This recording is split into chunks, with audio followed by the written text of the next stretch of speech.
Hola, queridos amigos y hermanos. Una vez más, bienvenidos a una edición más de el repaso del texto bíblico de la lección de Escuela Sabática. Un saludo fraterno de parte de este servidor. Vamos a tener una palabra de oración antes de profundizar en el estudio de esta semana. Señor y Dios, le damos gracias por la vida que nos da, la salud que nos da para disfrutar de su palabra. Y en especial esta semana que hemos podido recordar una vez más la pasión de Cristo. La parte más complicada, más difícil del plan de salvación.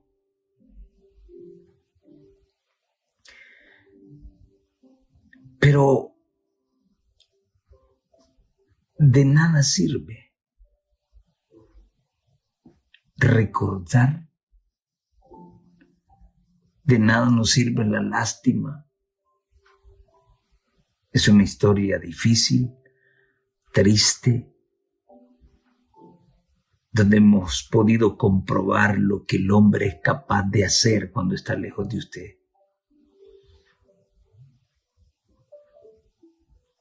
Y al darlo todo usted en Cristo y enviarlo en rescate del hombre, lo que le hicimos es terrible.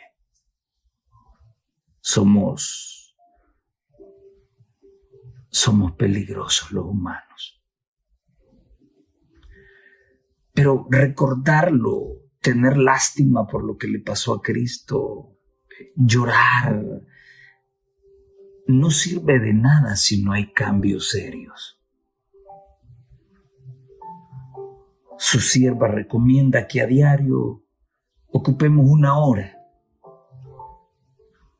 para pensar en Jesús, para leer sobre Jesús, especialmente, dice ella, sobre los últimos tramos de su ministerio, haciendo alusión a su crucifixión y muerte.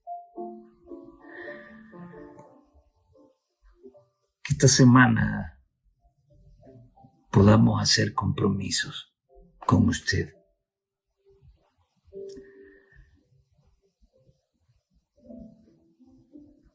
Porque la salvación no costó poco. Costó la muerte de su Hijo.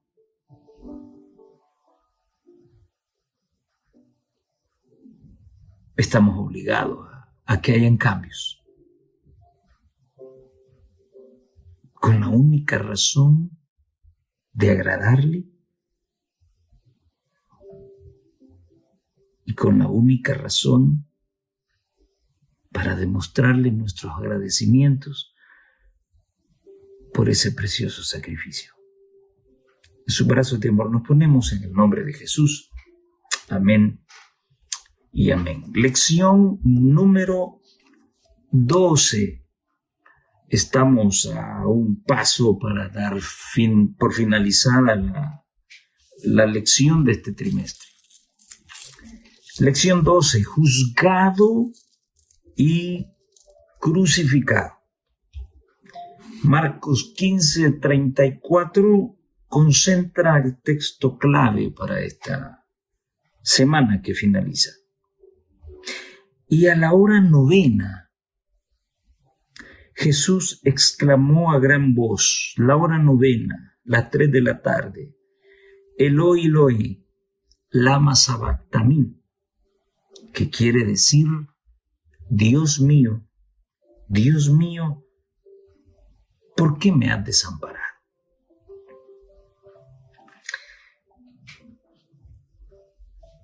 Voy a decir algo que sale de mi corazón con toda sinceridad y espero no se me malinterprete.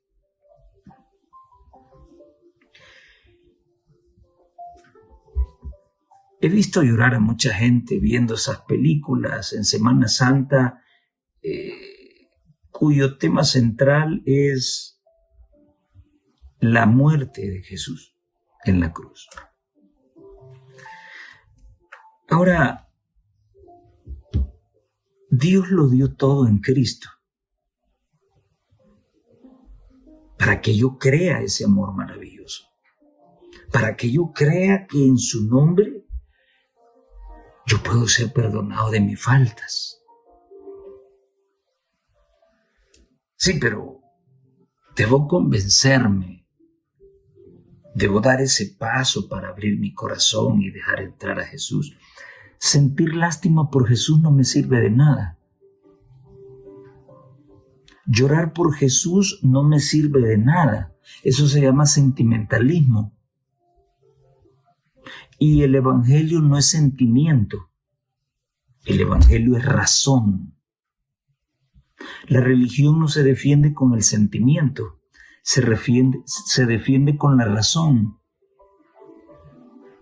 Entonces, sentir lástima por Jesús no me sirve de nada si al final no voy a abrir mi corazón para que Él more en mí. Llorar por Jesús no me va a servir de nada si al final yo soy renuente a cambiar mi vida y seguir su ejemplo. Te estoy proponiendo no a un evangelio sentimentalista, sino a un evangelio racional, en donde sí pueda llorar por todo lo que le hicimos al Hijo de Dios, pero que pueda ser consciente y pueda reconocer sobre mi ultra pecado. Y como también la sierva del Señor lo menciona, cada vez que pecamos volvemos a crucificar a Jesús.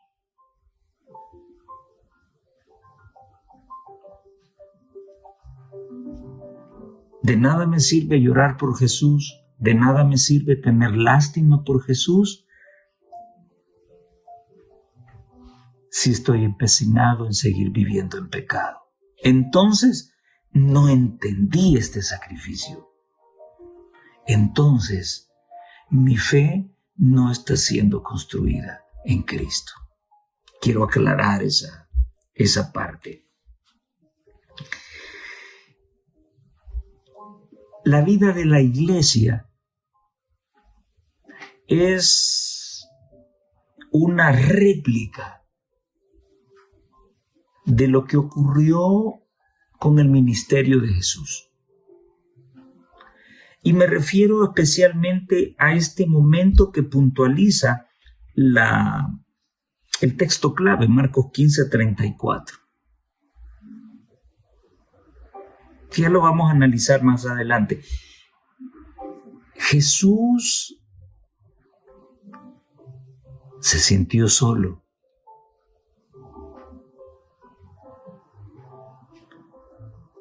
Jesús sentía la agonía del pecado.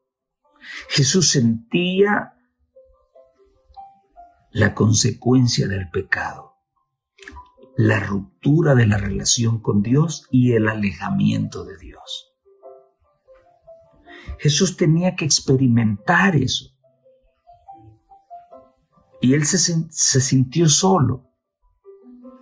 ¿Lo había abandonado Dios? No lo había abandonado. El Padre no podía ver lo que el pecado estaba haciendo por su Hijo. Creo que tú has leído y has escuchado en algún momento que para el final de los tiempos, cuando la iglesia sea perseguida, tendremos que vivir sin mediador. Tenemos la promesa de que Cristo estaría con nosotros hasta el fin de la historia. Pero ¿por qué se habla de que estaremos sin mediador? Momento, el hecho que no haya un mediador para ese tiempo no significa que Jesús no está pendiente de su pueblo. Jesús está pendiente de su pueblo.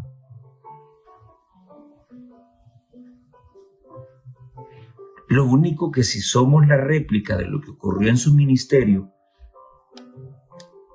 este sentimiento que él tuvo de soledad, un tiempo agónico, la iglesia va a pasar por ese periodo cuando le toque vivir sin mediador. Y hay tantas cosas con las cuales relacionar estas palabras de Jesús. Dios mío, ¿por qué me has desamparado? ¿Recuerdan lo que dijo Job? Aunque él me matare, en él esperaré, en él confiaré. Jesús se sentía solo, pero no decepcionado de su Padre. Jesús se sentía solo, pero seguía confiando en su Padre. Hago esta acotación porque siempre yo llevo un rastro del ministerio de Jesús y llevo un rastro de cómo la iglesia va cumpliendo paso a paso cada uno de los tramos del ministerio de Jesús en esta tierra. Y este es uno de ellos. Esa soledad que Cristo experimentó es la que experimentaremos como iglesia cuando nos toque vivir sin mediador. Sin mediador porque Jesús se ha levantado, Miguel se ha levantado y está cambiando sus ropas sacerdotales por sus ropas de juez y de guerrero. Eso demuestra que está pendiente de su pueblo. ¿Por qué? Porque tiene que salir del lugar santísimo para cambiarse esas vestimentas y venir a recoger a su pueblo. Entonces Él cumple su palabra. Nunca nos abandonará. Estará con nosotros hasta el final de los tiempos, hasta el último minuto. Pero mientras se cambia sus ropas, en ese periodo, la iglesia estará sola y demostrará en quién está su confianza.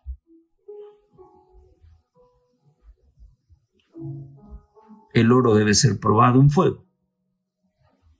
Veremos si la iglesia podrá decir como Job, aunque él me mate, en él voy a seguir confiando. Muy bien, dice la mensajera del Señor, tan pronto como fue de día, el Sanedrín se volvió a reunir y Jesús fue traído de nuevo a la sala del concilio. Se había declarado hijo de Dios y habían torcido sus palabras, de modo que constituyeran una acusación contra él. No voy a tratar o a desmenuzar paso a paso la historia porque ustedes la conocen bien. Voy a tocar algunos puntos prácticos que podemos aplicar hoy a nuestra vida. Y aquí hay uno. ¿Cómo nuestros enemigos van a tratar de que nosotros seamos confundidos porque ellos van a torcer nuestras palabras? Torcer. ¿Cómo estoy viendo yo hoy en día la forma en que evangélicos y católicos están torciendo la palabra de Dios? Es tremendo. Podemos ver desde ya que ellos son maestros para torcer la Escritura, para seguir sosteniendo sus sofismas y su falsa doctrina. Es lo mismo que hicieron con Cristo, torcieron sus palabras para que a la larga sirvieran de acusación contra él. Pero no podían condenarle por esto, porque muchos de ellos no habían estado presentes en la sesión nocturna y no habían oído sus palabras y sabían que el tribunal romano no hallaría en ellas cosa digna de muerte. Pero si todos podían oírle repetir con sus propios labios estas mismas palabras, podrían obtener su objeto. Su aserto de ser el Mesías podía ser torcido hasta hacerlo aparecer como una tentativa de sedición política. Muy bien. Últimamente escucho a apologetas católicos tratando de justificar y defender la Santa Inquisición católica. Y para quitarse de encima esos señalamientos que la profecía hacía de la Gran Ramera, ellos inmediatamente, cuando le sacan el tema de la Inquisición, ellos rapidito sacan la persecución de católicos por parte de los protestantes. O bien que esa persecución fue motivo no porque la Iglesia Católica haya inocentemente se haya metido en problemas con el rey Enrique VIII, si no me equivoco, y a raíz de eso, pues los protestantes se armaron y lo siguieron. Fueron cuestiones de dinero. El rey decidió no volver a darles la cuota que les daba y bueno, ahí se armó el asunto. Entonces, cuando tú hablas de la Inquisición, el católico se defiende con eso, que fueron más los católicos que mataron los protestantes en tiempos del rey Enrique VIII, si no mal recuerdo el nombre. Y esto porque el Papa no aceptaba la relación ilícita, el matrimonio ilícito que éste quería hacer, dejando a su esposa real. Sí, pero detrás de eso estaba el asunto económico. Pero, por otro lado,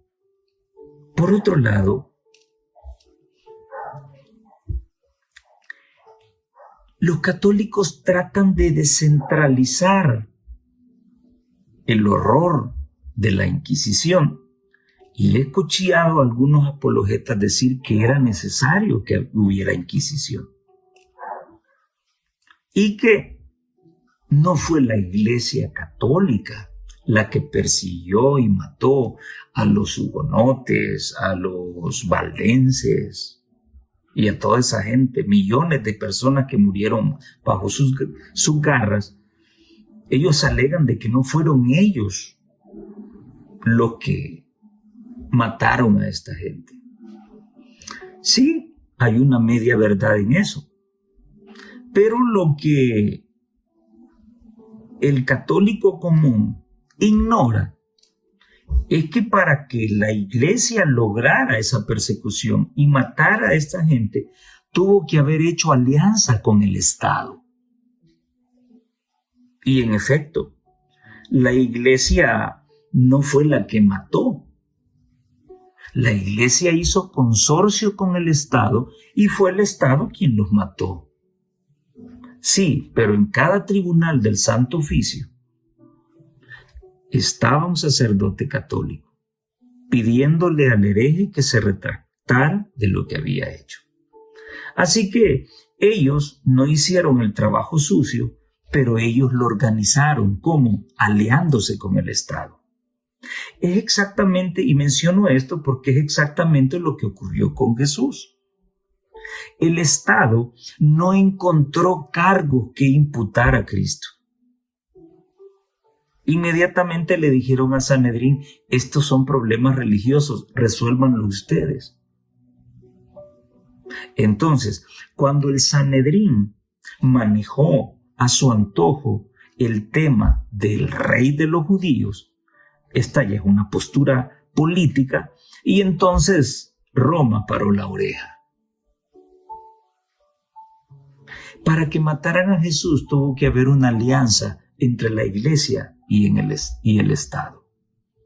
La misma alianza que ocurrió en la Edad Media y la misma que volverá a ocurrir cuando se instaure la ley dominical. Quería hacer esta pausa. ¿Eres tú el Cristo? Dijeron, dínoslo. Pero Cristo permaneció callado. Continuaron acosándole con preguntas. Al fin, con acento de la más profunda tristeza, respondió: si os lo dijere, no creeréis. Y también si os preguntare, no me responderéis, ni me van a soltar. Pero a fin de que quedasen sin excusa, añadió solemnemente esta advertencia.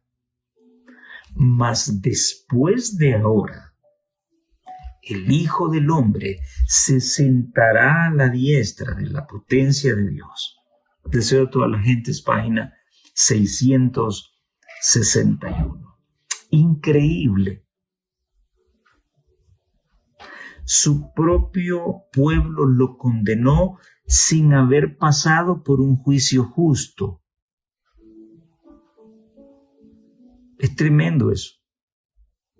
Ahí la lección habla en uno de los días de la semana del juicio. No, Jesús no fue juzgado formalmente. Jesús fue juzgado informalmente. Eso no era un juicio. Todo estaba arreglado, todo había sido comprado por 30 monedas de plata. Cristo no recibió un juicio justo. Fue condenado a muerte por los que decían ser el pueblo de Dios. También esa parte hemos de experimentarla en los tiempos finales, cuando los que dicen que son nuestras familias, los que dicen que son nuestros amigos, los que dicen que son nuestros hermanos de la iglesia, van a ser escarnio de nosotros y se convertirán en los más acérrimos perseguidores de nuestras familias. Eso está escrito, lo mismo que está acá. A los suyos vino y los suyos lamentablemente no le conocieron. ¿Eres tú el rey de los judíos? ¿Por qué no insistir con la frase, ¿eres tú el Hijo del Dios Altísimo? No. Ahora habían cambiado su discurso. Ahora era más conveniente hacer la pregunta, ¿eres tú el rey de los judíos? ¿Por qué? Porque ¿eres tú el Hijo del Dios Altísimo? Eso no tiene nada que ver con política. Eso tiene que ver con religión.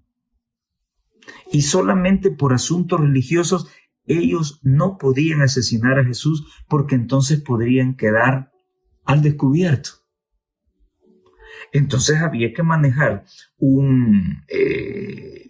una temática política para que fuera el Estado quien finalmente lo condenara y lo matara. Por eso tuvieron que cambiar su discurso. ¿Eres tú el rey de los judíos?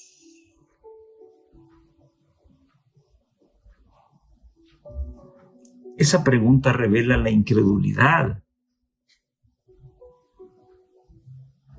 de todos los que le interrogaron. Pilato no era una mansa paloma. Y si ven ustedes, a Pilato no le interesa saber si Jesús era el Hijo de Dios. No, él está haciendo una pregunta política. ¿Eres tú el rey de los judíos? Porque esto pues podría llevar a Jesús a ser visto como un tirano, como un perseguidor del Imperio Romano al formar un ejército y al alzarse en armas como el representante de los judíos. Roma vería todo esto así y encontraría entonces motivos para poder deshacerse de Jesús. Al ver que Jesús no contestaba, Pilato le dice, ¿no respondes nada?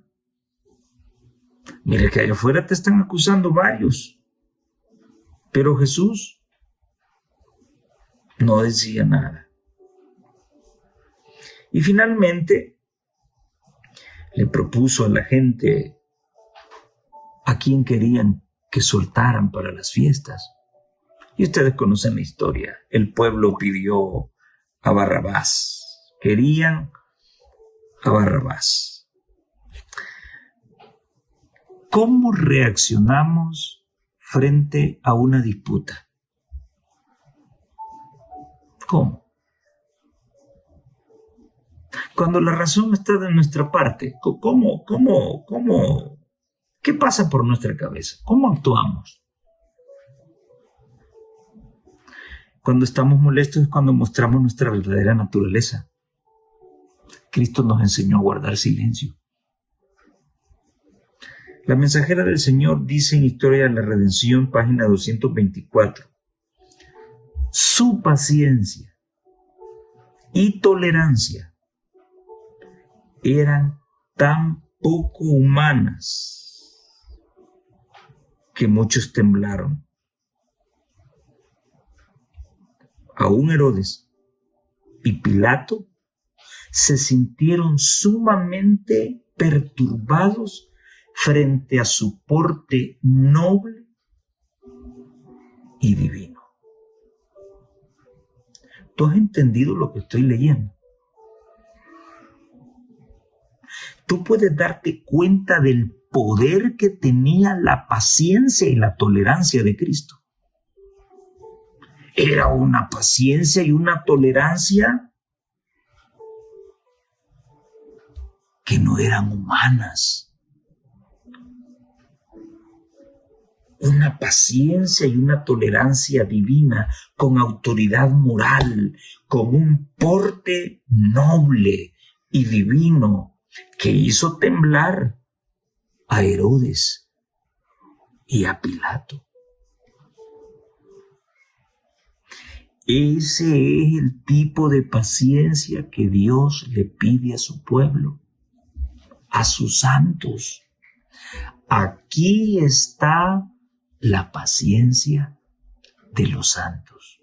Y Santiago dice que la paciencia da perfección. Y aquí lo vemos en la forma en que lo describe la sierva de Dios. La paciencia y la tolerancia de Jesús eran tan divinas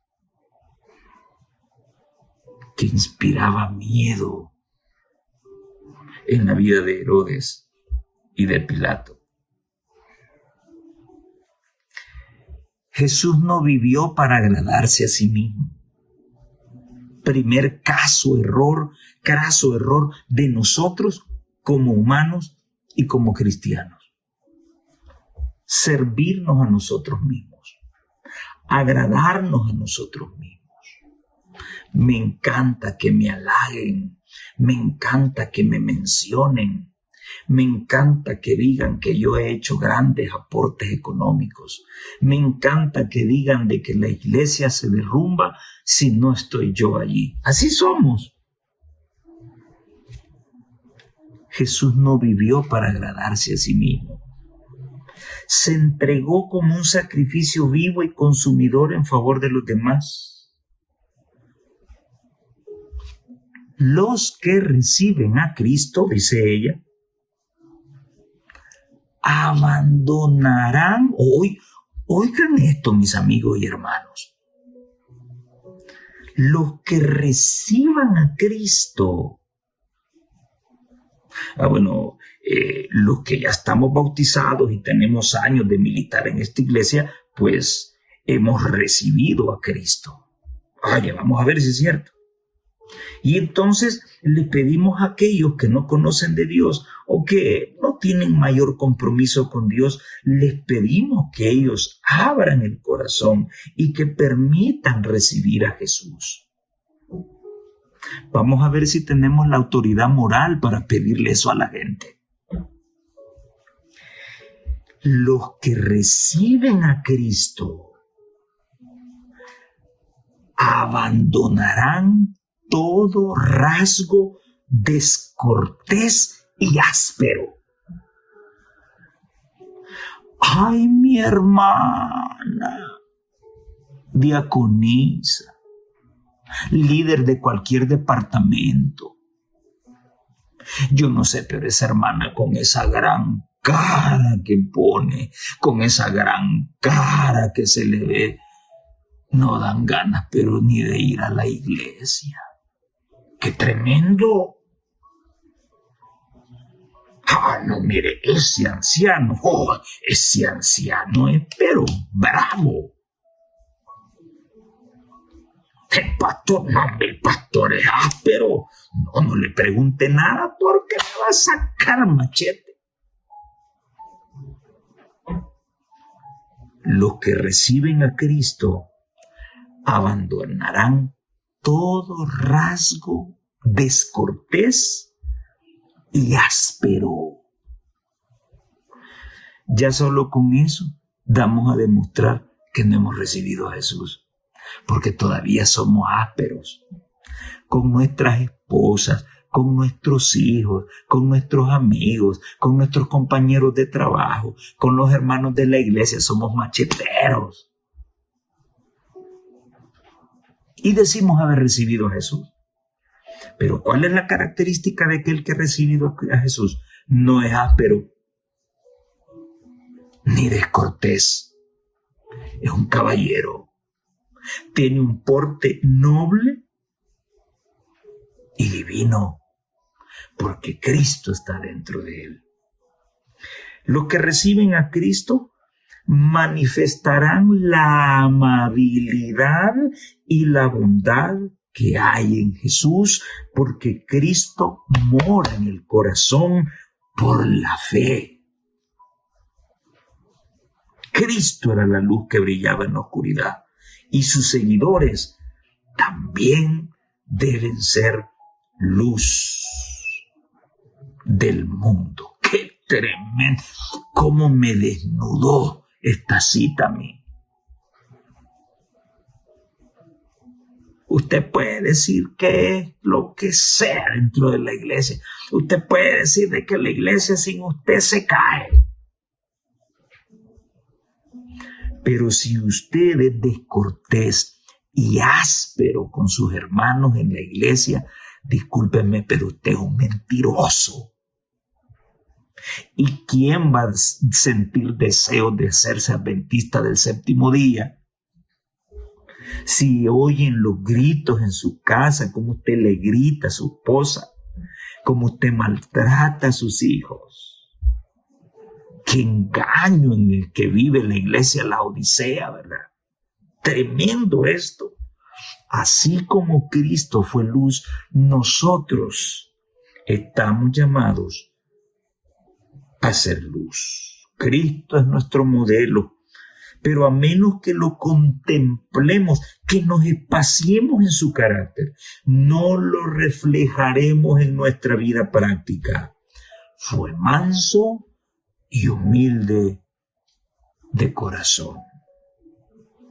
A fin de conocerle, página 305. ¿Eres tú el rey de los judíos? ¿Saben ustedes que cuando Jesús lo acusaban, Jesús no hablaba mucho? ¡Ay! ¿Qué problema hay en hablar mucho? ¿Qué problema hay en estar contestando lo que no me han preguntado? Qué tremendo es ser metido, ¿no? Jesús tenía un porte, era un rey realmente. Pero su silencio, su santidad, su porte noble hacía temblar al más grande de los hombres. Tremendo eso.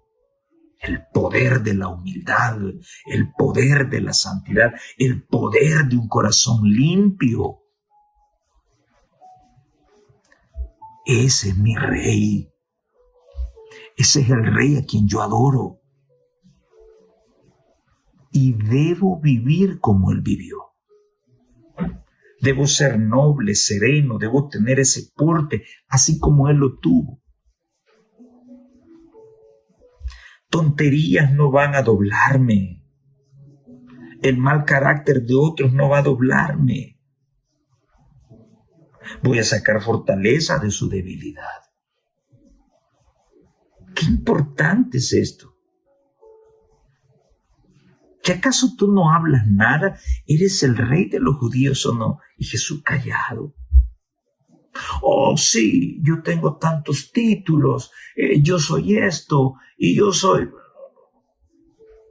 Decía un gran maestro, un gran mentor de este servidor en su formación académica, el doctor Jorge Adalberto Lagos, que ya falleció. Jaime me decía, científico salvadoreño, Jaime me decía, no digas quién eres, no digas lo que sabes, demuéstralo. Eso tiene más poder, me decía él. Tremendo, una gran verdad. Esas personas que les encanta echarse flores, pero les encanta echarse flores, simple y sencillamente son bocones. Esos que les encanta adular de lo que son, finalmente no saben nada. Los que saben mucho siempre están calladitos. Cuando hay una dificultad, ellos aparecen y la resuelven y se van. No esperan flores, no esperan trofeos, no esperan medallas, no esperan nada. El que se queda para el aplauso, ahí tenemos un problema. Eso no será auténtico. Debemos aprender a ser como Jesús.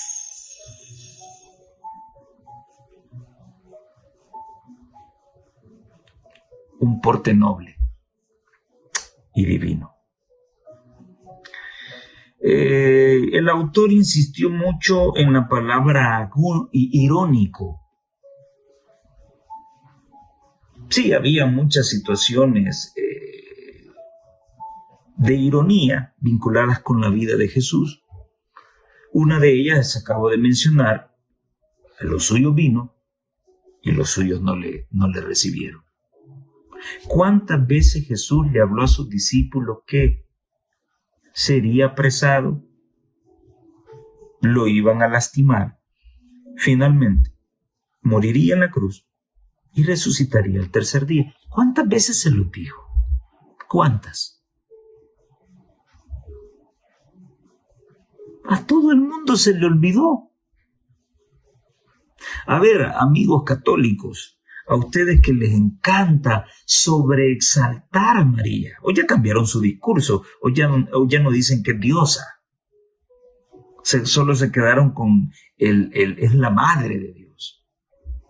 Ok, si tan celestial es María, y no digo esto porque María me caiga mal, ¿cómo me va a caer mal a mí, la mujer que Dios eligió para depositar a su hijo en su vientre? Si Dios la escogió porque fue una mujer obediente a los 10 mandamientos. Era una mujer que guardaba el verdadero día de reposo, guardaba el sábado, no guardaba el domingo. Una entre muchas. Y allí Dios depositó a su hijo en su vientre, en el vientre de María. ¿Por qué he de odiarla? ¿Por qué he de sentir algún tipo de resentimiento contra ella?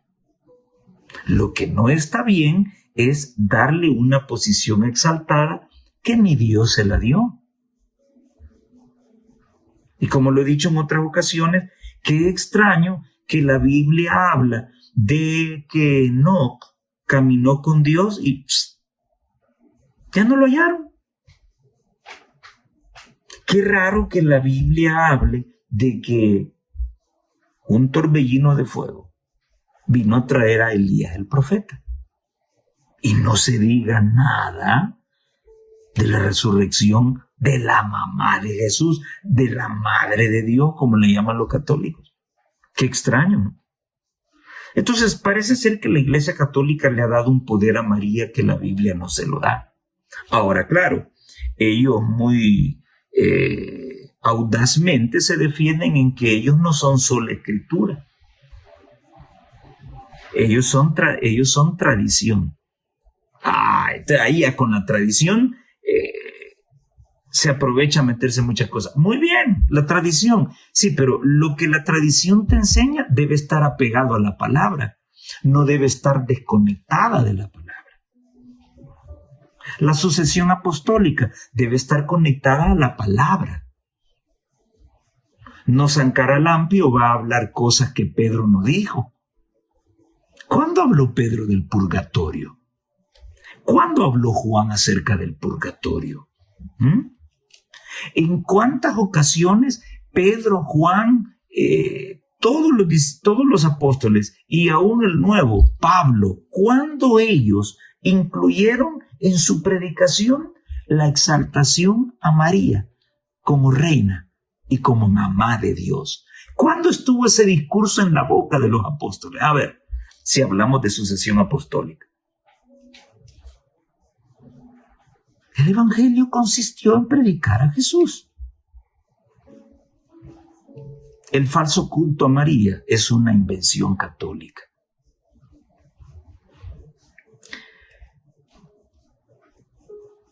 Salve, Rey de los judíos. Qué triste, lo mencionamos la semana pasada. El mismo Sanedrín se encargó de golpear a Jesús, de escupirle su rostro, de golpearlo, cubrirlo, decirle, vamos, adivina quién te pegó. Se mofaron de él, se burlaron de él. Esa gente es la gente que entra en la cláusula que aparece allá, en Apocalipsis capítulo 1, donde la palabra nos dice que todo ojo verá el regreso de Jesús a esta tierra. Hasta los que le traspasaron. Sí, pero la Biblia no solamente está hablando de los que lo traspasaron con la lanza o con los clavos. No. Incluye a esta gente que eran los líderes religiosos de la época y que se mofaron de Jesús y que pusieron en duda su divinidad, lo traspasaron.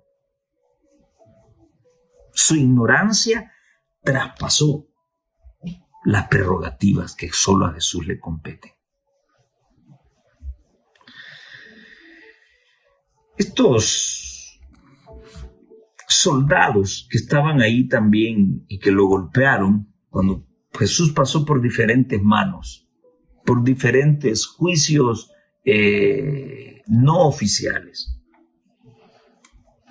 y la forma en que lo azotaron, lo latigaron,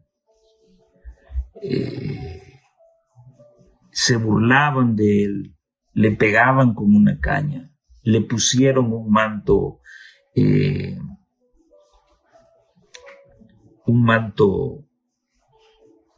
azul escarlata,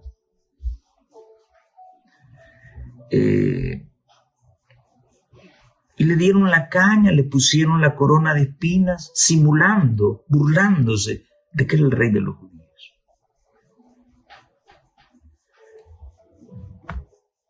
Lo escupieron.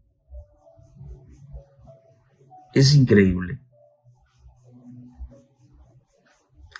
Ese manto púrpura, el color púrpura era el que usaba la realeza. Hay una historia sobre el púrpura. Para algunos se ve azul, un azul pálido, y para otros lo ven azul, rojo pálido. Entonces mejor le pusieron púrpura, ¿sí? Era una tela tan cara porque venía de un molusco que sustraían del mar y la sustancia esa servía para teñir algunas telas. Era tan caro que solamente lo utilizaba la nobleza. Pues por ahí se consiguieron un pedazo, se lo pusieron a Jesús y se burlaron de él.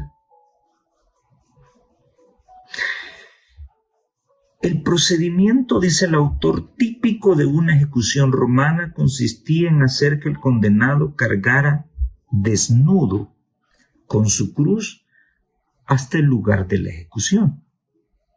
Este patrón nuevamente tenía el propósito de humillar y avergonzar completamente a la persona delante de la comunidad, haciendo la aclaración de que Jesús no cargó desnudo la cruz ni estuvo crucificado desnudo. Y la mensajera de Dios habla acerca de eso.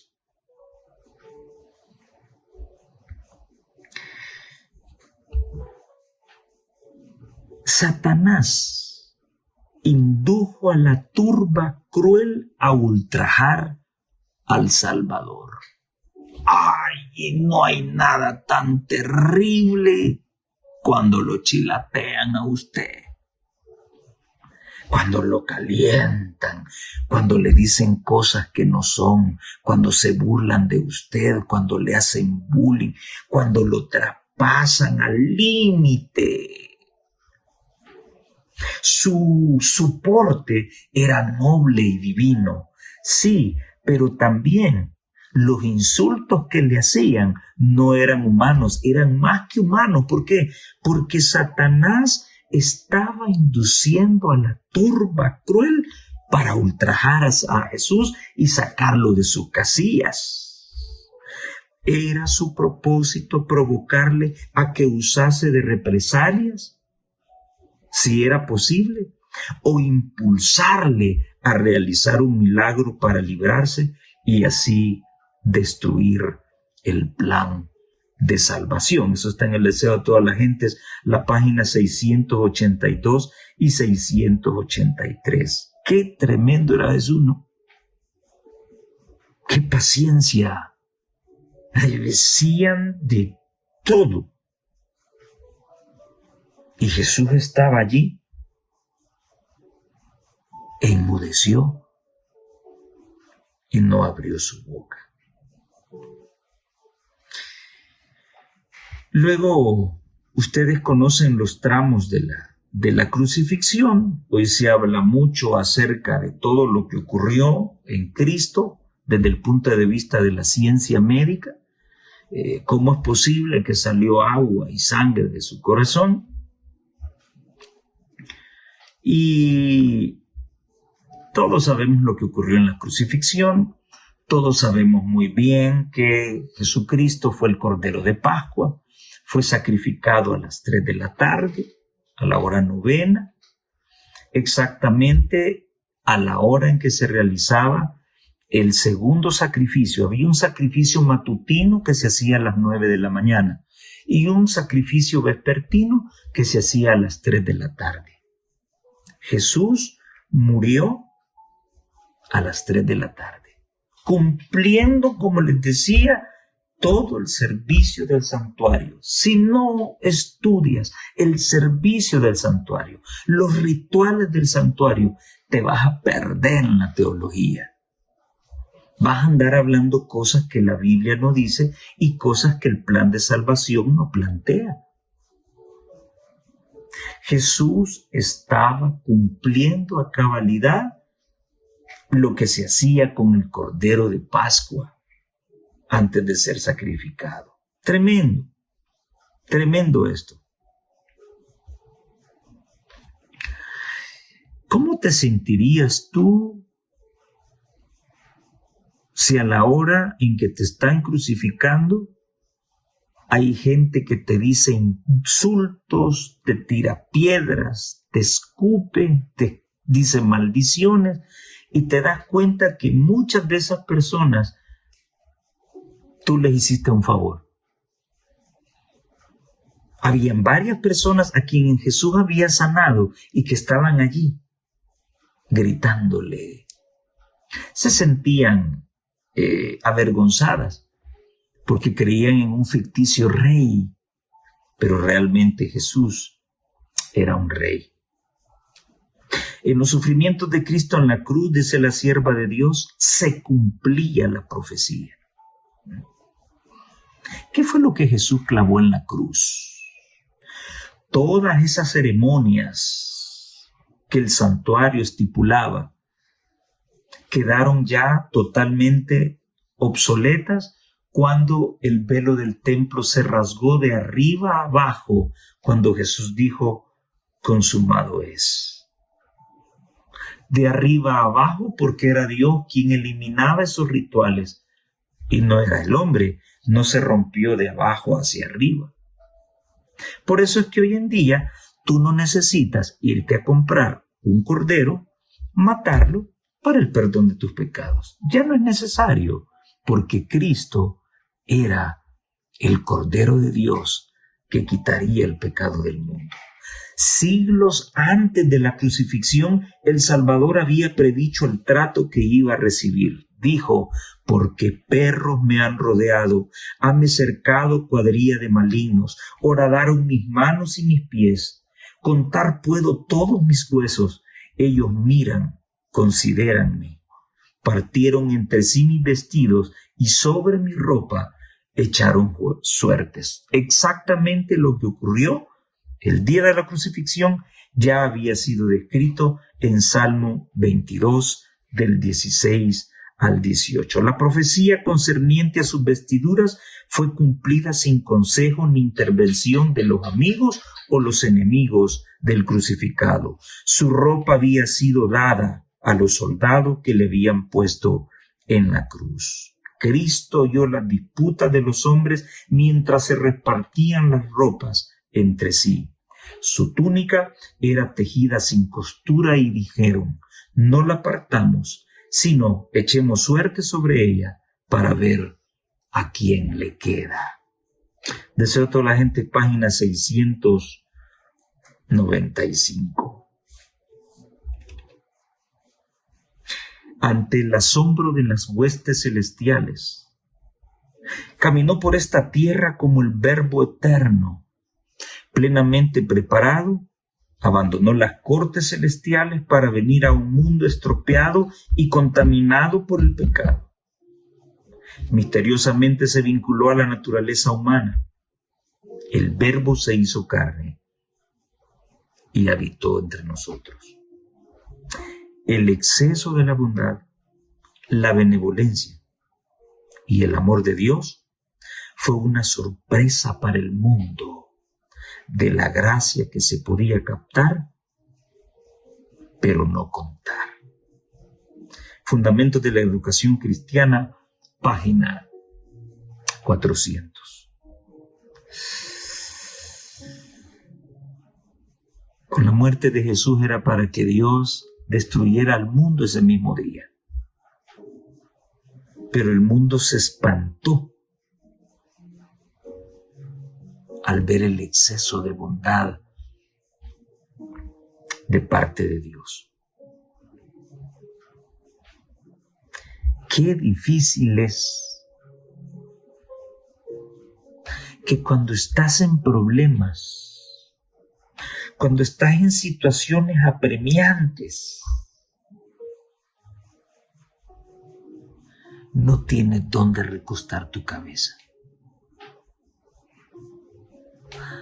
Tu esposa te abandona, tu familia te abandona, tus amigos te abandonan, tus hermanos de la iglesia te abandonan.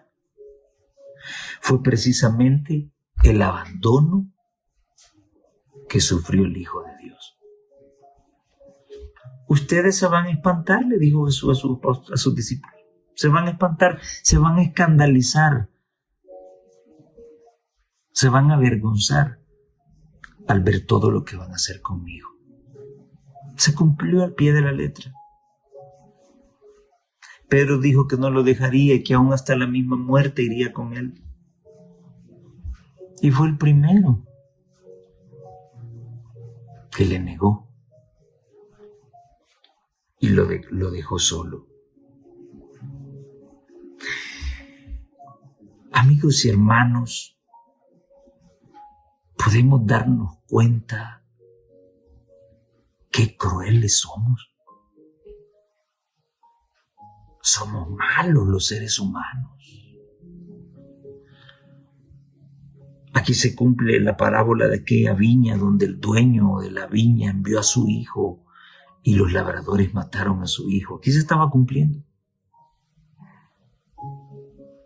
Cada espasmo soportado por el Hijo de Dios en la cruz, las gotas de sangre que fluyeron de su frente, sus manos y sus pies, las convulsiones de agonía que sacudieron su cuerpo y la ineludible angustia que llenó su alma cuando su padre ocultó su rostro delante de él, hablan al hombre diciéndole: por amor a ti, el Hijo de Dios consintió en permitir que estos terribles crímenes fueran depositados sobre él.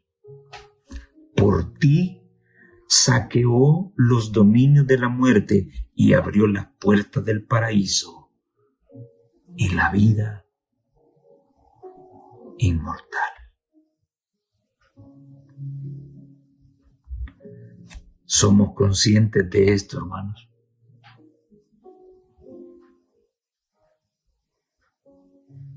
Nuestro rescate no fue barato. Valió la sangre de nuestro Creador. Tremendo. Yo me espanto al leer esto otra vez y puedo darme cuenta que llegamos lejos. Nos traspasamos con Jesús. Tremendo eso, tremendo. Tremendo.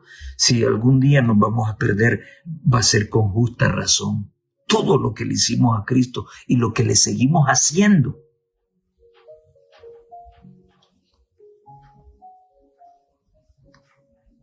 Y en los momentos más difíciles, aparece quien menos piensas. Aparecieron dos miembros del Sanedrín, José de Arimatea y Nicodemo, gente pudiente. Aparecieron para pedir el cuerpo de Cristo. ¿Y los discípulos dónde estaban? Tremendo eso.